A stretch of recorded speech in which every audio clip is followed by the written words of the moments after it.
IT job కోసం try చేస్తున్నారా? Coding ట్యూటర్లో training తో పాటు స్టైఫండ్ అండ్ 100% జాబ్ గ్యారంటీ. వాహనదారులకు అదిరిపోయే గుడ్ న్యూస్ అందించనుంది కేంద్ర ప్రభుత్వం.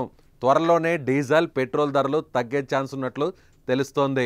అంతర్జాతీయంగా ముడి చమురు ధరలు తగ్గుముఖం పట్టడంతో భారత్లోనూ పెట్రోలు, డీజిల్ ధరలను తగ్గించాలని ప్రభుత్వం ఆలోచిస్తున్నట్లుగా తెలుస్తోంది. ఈ మేరకు పెట్రోలియం మంత్రిత్వ శాఖ కార్యదర్శి పంకజ్ జైన్ సంకేతాలు కూడా ఇచ్చేశారు. చమురు కంపెనీలపై విధించిన విండ్ ఫాల్ ట్యాక్స్ను తొలగించే ప్రతిపాదనను కేంద్రం సమీక్షిస్తోందని వెల్లడించారు.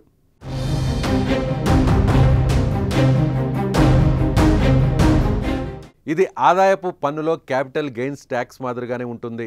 లాభాల్లో అసహజమైన పెరుగుదల ఉన్నప్పుడు విండ్ ఫాల్ ట్యాక్స్ను విధిస్తారు. పెట్రోలియంతో సహా కొన్ని పరిశ్రమలపై కేంద్ర ప్రభుత్వం ఈ పన్ను విధిస్తోంది.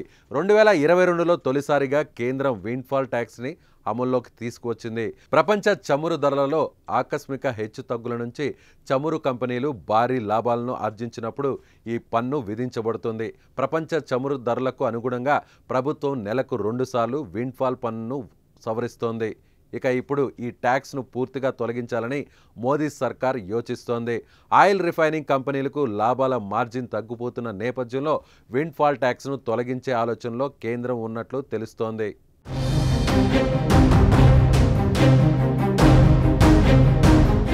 ఇక దేశంలో సార్వత్రిక ఎన్నికలకు ముందు ఏడాది మార్చిలో పెట్రోల్, డీజిల్ రిటైల్ ధరలను లీటర్కు ₹2 చొప్పున ప్రభుత్వం తగ్గించింది.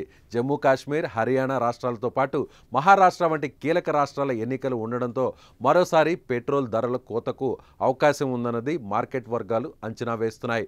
దేశంలో 90% పెట్రోల్ పంపులు ప్రభుత్వ ఆధీనంలోనే ఉండడంతో ప్రైవేటు రంగ కంపెనీలు ఆ మేర వాటి ధరలను కూడా తగ్గించాల్సినటువంటి పరిస్థితి వస్తుంది.